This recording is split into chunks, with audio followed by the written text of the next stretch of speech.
मारता चला हूँ मैं सिक निगाह प्यार की परिवार में है जादू तेरे प्यार है कविता तो ये लगता है मिल गया। বলিউডের ইতিহাসে এমন কিছু ঘটনা আছে যা শুধু চমকপ্রদ নয়, রীতিমতো অবিশ্বাস্য অথচ সত্য। 1974 সালে মাত্র 19 বছর বয়সী এক তরুণ সুরকার তাঁর প্রথম ছবিতেই এমন কিছু করলেন যা এর আগে কখনো হয়নি। আর এই ঐতিহাসিক মুহূর্তের সাক্ষী ছিলেন স্বয়ং মোহাম্মদ রফি সাহেব।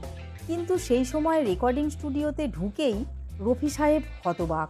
কেন, কী এমন ঘটেছিল সেদিন? এই গল্প বলিউডের ইতিহাসে এক অজানা অধ্যায়। নমস্কার বন্ধুরা, আমাদের ইউটিউব চ্যানেল ফ্যাক্টস এমডিতে আপনাদের সকলকে স্বাগত। চলুন শুরু করি আজকের অজানা অধ্যায়।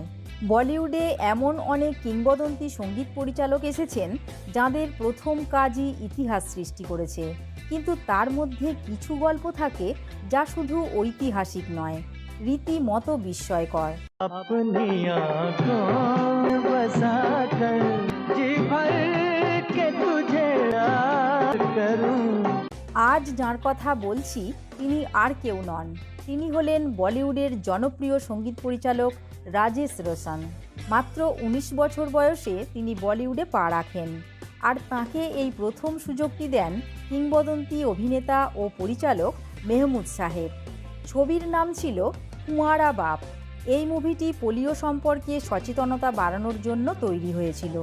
এই ছবির জন্যই রাজেশ রোশন মোহাম্মদ রফি সাহেবের সঙ্গে কাজ করার এক বিরল সুযোগ পেয়েছিলেন।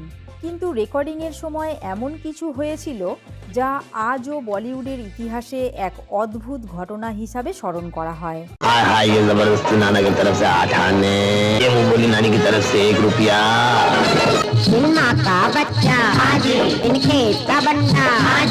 রেকর্ডিংয়ের দিন রফি সাহেব স্টুডিওতে ঢুকেই হতবাক। তিনি দেখলেন স্টুডিওতে বেশ কিছু হিজড়া বসে আছেন। তিনি অবাক হয়ে ভাবতে লাগলেন, রেকর্ডিং স্টুডিওতে হিজড়ারা কেন? রফি সাহেবের চোখে মুখে বিস্ময়ের ছাপ স্পষ্ট হয়ে ওঠে, কারণ তখনও পর্যন্ত বলিউডের কোনো গানে হিজড়াদের কণ্ঠ ব্যবহার করা হয়নি।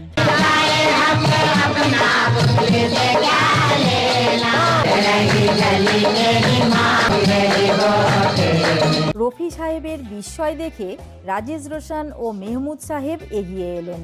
এরপর মেহমুদজি রফি সাহেবকে বললেন, রফিজি, এই গানটিতে শুধু আপনার কণ্ঠ নয়, হিজড়াদের কণ্ঠও লাগবে। আমরা চাই তাঁরা তাঁদের প্রকৃত কণ্ঠ দিয়েই গানটিকে প্রাণবন্ত করুক। প্রথমে কিছুটা দ্বিধায় পড়লেও রফি সাহেব দ্রুত নিজেকে সামলে নিলেন। এরপর শুরু হলো গান রেকর্ডিং।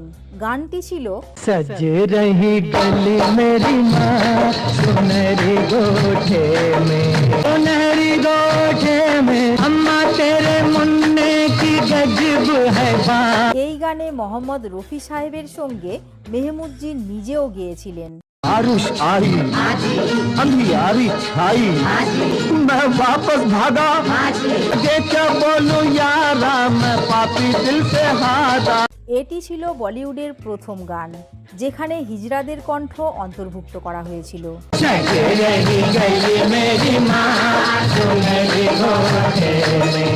গানটি প্রকাশের পর দর্শকদের মধ্যে তুমুল সাড়া পড়ে যায়।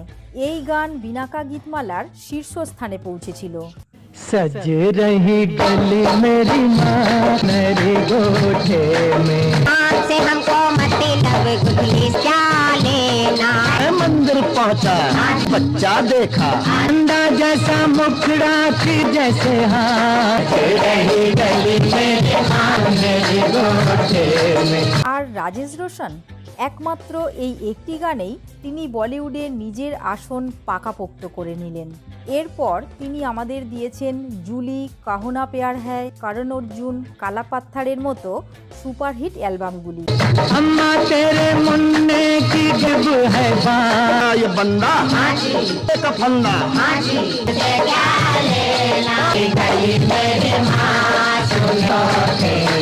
এই ঘটনাটি শুধু রাজেশ রোশনের জন্য নয়, মোহাম্মদ রফি সাহেবের কেরিয়ারেরও এক স্মরণীয় অধ্যায় হয়ে আছে। বলিউডের ইতিহাসে এমন অনেক অজানা গল্প আছে যা আমাদের চমকে দেয়। রাজেশ রোশনের প্রথম গানের কাহিনী তারই এক অনন্য উদাহরণ। আজ এই পর্যন্তই। আমাদের আজকের নিবেদন আপনাদের ভালো লাগলে তা একটি লাইক ও কমেন্টের মাধ্যমে জানাতে ভুলবেন না। বন্ধু, মনে রাখবেন, প্রতিটি ভিডিও মানে এক একটি নতুন তথ্য। তাই সকল তথ্য জানতে নতুন বন্ধুরা চ্যানেলটি সাবস্ক্রাইব ও অল নোটিফিকেশান বাটনটি অন করে আমাদের সঙ্গে থাকুন। এতক্ষণ আমাদের সঙ্গে থাকার জন্য আপনাদের আন্তরিক ধন্যবাদ।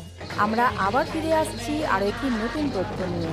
ভালো থাকুন, সুস্থ থাকুন।